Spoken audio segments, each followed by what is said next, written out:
So very good morning everyone. मैं हूं Arun Sharma, commerce अब उदयपुर से। आज हम एक केस के बारे में डिस्कस करेंगे। यूट्यूब जो चैनल है उस पर कई सारे सब्सक्राइबर जो हैं वो अपनी क्वेरी ड्रॉप करते हैं और एक केस स्टडी पर मैं आज की इस क्लास में आपके सामने डिस्कस करूंगा। एक वीडियो पर एक कमेंट किया है अजहर खान ने कि सर अगर न्यू मोबाइल परचेज करते हैं, मैंने एग्जैक्टली देखिए, आप स्क्रीनशॉट भी यहाँ पर डाला हुआ है, और ओल्ड मोबाइल से उसको रिप्लेस करते हैं। आप कोई नया मोबाइल लेके आ रहे हो बिजनेस में, पुराना मोबाइल उसकी एक्सचेंज में दे रहे हो, तो उसका अकाउंटिंग ट्रीटमेंट कैसे करेंगे? बहुत अच्छा सवाल है, क्योंकि मोबाइल फ़ोन को भी हम बिजनेस में अपनी एसेट बताते हैं। देखिए, ये अगर मामला पर्सनल है ना, पर्सनल मतलब आपने बिजनेस में अगर पहले भी कोई मोबाइल खरीदे हैं, उसको एसेट नहीं बताया, नया मोबाइल भी लेके आ रहे हो, बिजनेस से अगर उसका वास्ता नहीं है तो फिर तो आप बिजनेस में अकाउंटिंग नहीं करोगे। लेकिन अगर बिजनेस में मोबाइल फ़ोन आपका ऑलरेडी एक नज़र आ रहा है, जिसपे आप ईयर बाय ईयर क्या लगाते चल रहे हो, डेप्रिसिएशन लगाते चल रहे हो, और फिर उसको रिप्लेस करके एक एक्सचेंज में देके एक नया मोबाइल लेके आ रहे हो, तो ये पूरा अकाउंटिंग ट्रीटमेंट आप कैसे करोगे? बहुत अच्छा सवाल है अजहर का, तो मैं यहाँ पर इसको रिप्लाई करने वाला हूँ। आप ध्यान से सुनिएगा, क्योंकि ये चीज़ें जो है प्रैक्टिकल चीज़ें हमारे सामने, हमारे जब हम अकाउंटिंग करते हैं तो हमारे सामने ऐसी चीज़ें आती हैं। तो इस सवाल को समझने के लिए सबसे पहले आप जो मोबाइल परचेज करके लेके आ रहे हो और उसके एक्सचेंज में जो मोबाइल दे रहे हो, याद रखिएगा, पहले तो आप ये देखिए कि एक्सचेंज में जो मोबाइल दिया जा रहा है क्या वो बिजनेस यूज में है या पर्सनल यूज में। अगर वो पर्सनल यूज में था, बिजनेस में एसेट नहीं बताया हुआ था, अगर वो मोबाइल फोन पर्सनल एसेट्स या पर्सनल इफेक्ट्स था, बिजनेस एसेट्स नहीं था, तो कोई भी ट्रांजैक्शन करने की आपको जरूरत नहीं है। नो एंट्री कह सकते हो आप, बिजनेस में उसका कोई इफेक्ट नहीं पड़ने वाला। और अगर पैसा आपने बिजनेस के बैंक से पैसा किया है या दिया है, क्योंकि अगर पैसा किसी पर्सनल एसेट को खरीदने के लिए हम बिजनेस के अकाउंट से दे रहे हैं, तो इट मीन्स वो तो ड्राइंग होगी, तो हमने उसको क्या कंसिडर करना है? ड्राइंग कंसिडर करना। लेकिन अगर बिजनेस यूज में है तो डेफिनेटली उसको उसका ट्रांजेक्शन होगा, एंट्री होगी, ठीक है, आपको उसकी एंट्री करनी पड़ेगी। तो ये आपको समझना पड़ेगा कि पर्सनल यूज है या बिजनेस यूज है, एक्सचेंज किया जाने वाला मोबाइल फोन।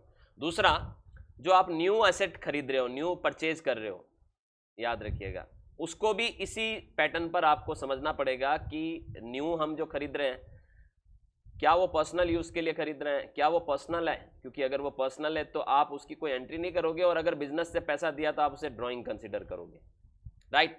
और अगर वो बिजनेस यूज में है यानी बिजनेस एसेट है, तो फिर हमें ये ट्रीटमेंट करना होगा। और मेनली हमें यहाँ सीखना है कि अगर मान लो बिजनेस में था मोबाइल आपका बैलेंस शीट में, पुराना वाला, आप उसकी एक्सचेंज देकर एक नया मोबाइल खरीद रहे हो, तो इसको हमें केस स्टडी से पढ़ना पड़ेगा। तो चलिए मैं इसका एक केस आपके सामने लिख रहा हूं ताकि आपको ज़्यादा अप्रोप्रिएट तरीके से समझ में आवे ये चीज़ें। एग्जाम्पल देता हूं कि मान लो कोई ओल्ड मोबाइल है जिसपे जो आपने साल 2 साल 3 साल पहले खरीदा था, ठीक है, और उसकी बुक वैल्यू का मतलब होता है जैसे परचेज हो सकता है आपने 25,000 में किया हो, लेकिन धीरे धीरे डेप्रिसिएशन लगाते आज की तारीख में उसकी बुक वैल्यू मान लो 10,000 है। कितनी? Depreciable value, WDV। इसे बुक वैल्यू को हम क्या कहते हैं? Return down value. इसकी 10,000 है, मतलब आज की तारीख में ये ओल्ड मोबाइल आपकी बुक्स में कितने से दिख रहा है? 10,000 से दिख रहा है। इस मोबाइल को आप लेके गए हैं मोबाइल वाले की दुकान पे, और आप उसको बोला है कि मेरे को ये मोबाइल देना है और एक नया मोबाइल लेना है, यानी इसकी एक्सचेंज वैल्यू भी सामने वाला बताएगा। बुक में भले वो 10,000 से दिख रहा है, लेकिन सामने वाले ने बोला है कि सर इसको अगर हम एक्सचेंज करते हैं तो इसका 5,000 गिनेंगे। कितना गिनेंगे? 5,000 गिनेंगे। तो आप जो पुरानी एसेट है या पुराना मोबाइल है, उसकी एक्सचेंज वैल्यू जो वो दे रहा है सामने वाला, उस पर भी आप बात करिए। ये 5,000 है मान लो, बुक वैल्यू कितनी है? 10,000, और एक्सचेंज वैल्यू कितनी है? 5,000, राइट। और अब आप ये एक और चीज है कि न्यू मोबाइल कितने का है साहब? न्यू मोबाइल की कॉस्ट कितनी है? मान लो न्यू मोबाइल आपका है 25,000 का प्लस जीएसटी, 25,000 प्लस जीएसटी, ठीक है। आप सबको पता है मोबाइल फोन्स पर जैसे 18% जीएसटी, राइट। तो 25,000 प्लस जीएसटी, ये न्यू मोबाइल की कीमत है।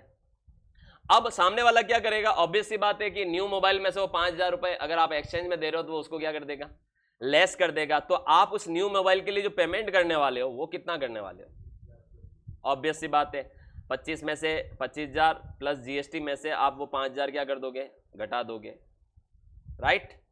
यानी आपने उसको पेमेंट करना है 20,000 प्लस जीएसटी का, मतलब 20,000 प्लस 25,000 पे जीएसटी, याद रखिएगा। अब इसको कैसे समझना है, इसको हमें अब देखिए ये चीजें आपके पास ऑब्वियस सी बात है, ये आंकड़े आपके पास होने वाले हैं, जो आपके पास रहने वाले हैं। अब इसको समझिए आप क्या एंट्रियां बनाओगे इसकी, ठीक है, बुक्स में। अगर आप एक अकाउंटेंट हो और इस तरीके का ट्रीटमेंट आपको बुक्स में चलाना है तो आप कैसे चलाओगे, चलिए मैं बताता हूं आपको। सबसे पहले तो जैसे हम न्यू परचेज करेंगे,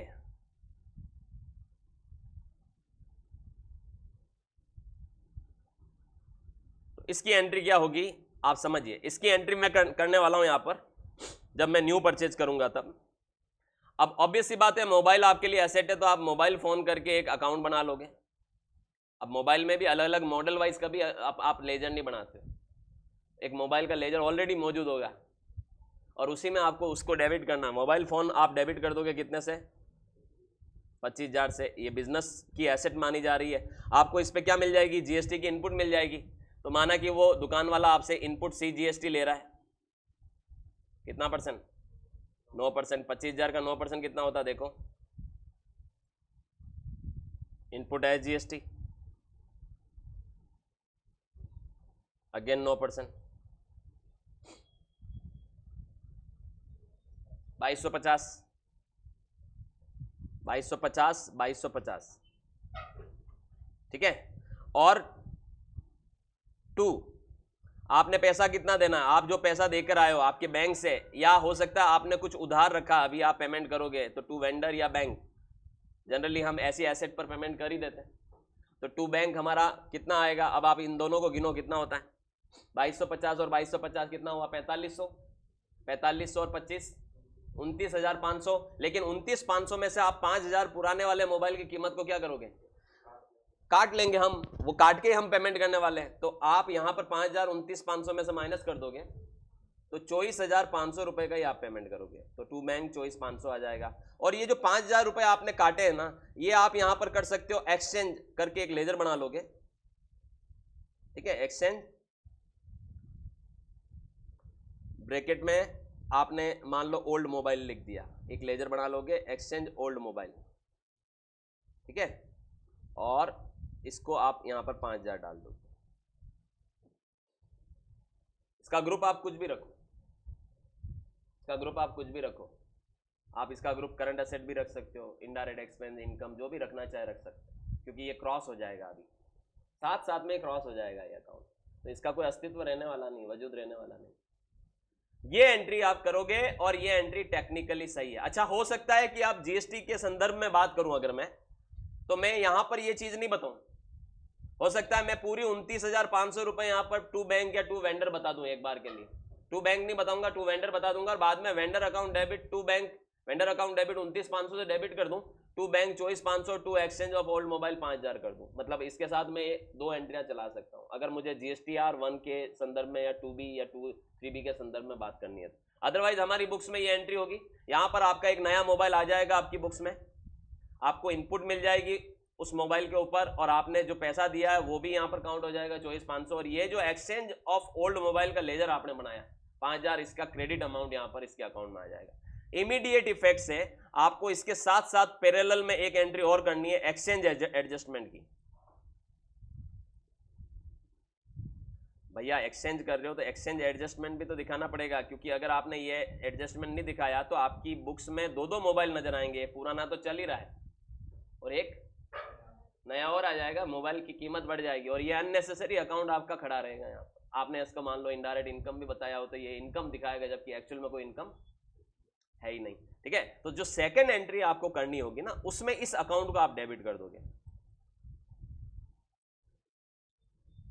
exchange old mobile phone debit कर दोगे। इसलिए मैंने आपको बोला कि इसका कोई भी आप लेजर का ग्रुप बनाओ, ये अकाउंट तो वैसे ही इमीडिएट इफेक्ट से शहीद होने वाला है, खत्म होने वाला है।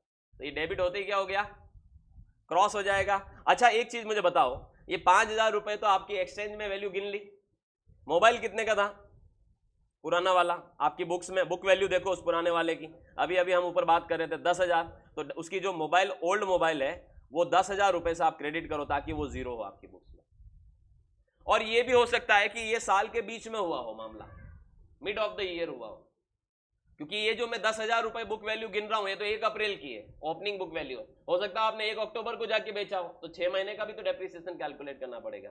तो अगर मान लो ऐसा कोई मामला है जहां पर आपका कोई डेप्रिसिएशन आपको लगाना है बीच में, तो आप उस केस में डेप्रिसिएशन अकाउंट में डाल देंगे। अगर मिड ऑफ द ईयर है तो मामला कि भाई मान लो 2,000 रुपए इसका डेप्रिसिएशन बन रहा है, जब तक बेचा तब तक 2,000 कैलकुलेट हो रहा है, और इसका मतलब ये हो गया बेचा नहीं हमने, ये भी समझना आप, बेचा नहीं है हमने, इसे डिस्पोज ऑफ किया या एक्सचेंज किया, नॉट डिस्पोज ऑफ, एक्सचेंज किया। एक्सचेंज मतलब निकाला और उसके एवज में एक नई एसेट लेके आ रहे हैं, और नई एसेट की एंट्री हम ऑलरेडी ऊपर कर चुके हैं। तो ये जो 5,000 रुपए तो उसको आपने एक्सचेंज वैल्यू में गिना, 2,000 का उस पर डेप्रिसिएशन बना, और 10,000 की वो वस्तु थी आपकी बुक्स में, तो आपने इस पे लॉस कितना खाया, loss on sale of mobile. ये एक लेजर बनाओगे आप, इसका इनडायरेक्ट एक्सपेंस ग्रुप डाल दोगे, लॉस बताओगे ये, और 3,000 रुपए का आप लॉस बता के ये आप पूरा, ये 2 एंट्रियां होगी और 2 एंट्रियों में सारा एडजस्टमेंट होने वाला है। अब आप इस 2 एंट्रियों को ऐसे भी समझिए, अगर ये 2 एंट्रियां मैं करता हूं तो क्या क्या होने वाला ये भी समझिए। आपका देखिए एक नया मोबाइल 25,000 से आ गया, वो खड़ा रहेगा आपकी बुक्स में एसेट में।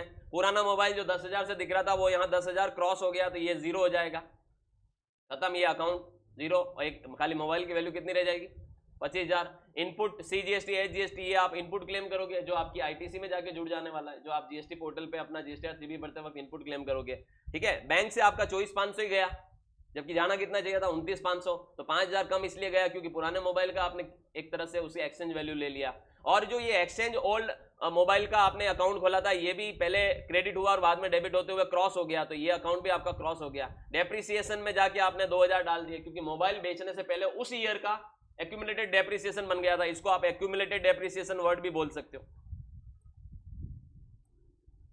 और लॉस में आपने डाल दिया, तो ये आप 2,000 रुपए आपका P&L में चला जाने वाला है, समझ रहे हैं, डेबिट साइड में, एक्सपेंस साइड में। ये 3,000 रुपए भी आपका P&L में चला जाने वाला है, क्योंकि ये लॉस हुआ है, उस पुराने वाले मोबाइल को आपने एक्सचेंज में दिया, और एक्सचेंज वैल्यू में देने के बावजूद आपको क्या हुआ, लॉस हुआ, तो ये आपने लॉस में डाल दिया। और ये पूरा अकाउंटिंग ट्रीटमेंट होता है जब आप कोई ओल्ड एसेट को एक्सचेंज में देते हैं नई एसेट के एवज में, गॉट इट। तो ये है अकाउंटिंग, किस तरीके से आप यहां पर करने वाले हैं, ओके। अच्छा एक चीज और समझिएगा, अगर आप कोई मोबाइल फोन अपनी पर्सनल यूज के लिए लेके आते हैं, जैसे अगर आपने कोई मोबाइल फोन पर्सनल यूज के लिए है, देखिए मैं यहां पर एक वर्किंग नोट डाल रहा हूं, 25,000 का फोन मैंने पर्सनल यूज के लिए लिया, जिसपे मेरा 4,500 रुपए का GST बन रहा है, तो उस केस में आपकी बुक्स में एंट्री क्या होगी पता है, आपकी बुक्स में एंट्री होगी ड्रॉइंग अकाउंट डेबिट। अगर आपने पैसा बिजनेस के अकाउंट से दिया 29,500 से डायरेक्ट टू बैंक, आप उस मोबाइल को अपनी एसेट भी नहीं बता सकते, क्योंकि वो एक्सक्लूसिवली फॉर पर्सनल यूज है। बिजनेस से आपने पैसा दिया तो खाते में से तो पैसा गया है, लेकिन वो ड्राइंग मानी जाएगी और इनपुट भी नहीं मिलने वाली, इसलिए जो टैक्स का अमाउंट है वो डायरेक्ट उस ड्राइंग की वैल्यू में ही डाला जाएगा। आप बिजनेस में किसी भी तरह का बेनिफिट नहीं ले पाएंगे अगर आपने मोबाइल परचेज्ड फॉर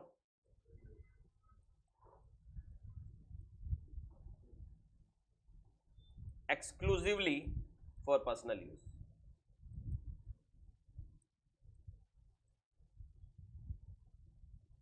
ऑलराइट, तो ये एंट्री आपको तब पास करनी जब आपने मोबाइल फोन अपनी व्यक्तिगत उपयोग हेतु खरीदा है और बिजनेस से आपने पैसा दिया है। और अगर बिजनेस से नहीं पैसा दिया होता और आपने अपना पर्सनल पैसा चुकाया होता पर्सनल अकाउंट से, बिजनेस से कोई लिंक नहीं होता, तो आप अपनी बुक्स में एंट्री नहीं करते। एंट्री बुक्स में आनी है, तय है, तब जब अकाउंट से पैसा जा रहा है बिजनेस के अकाउंट से।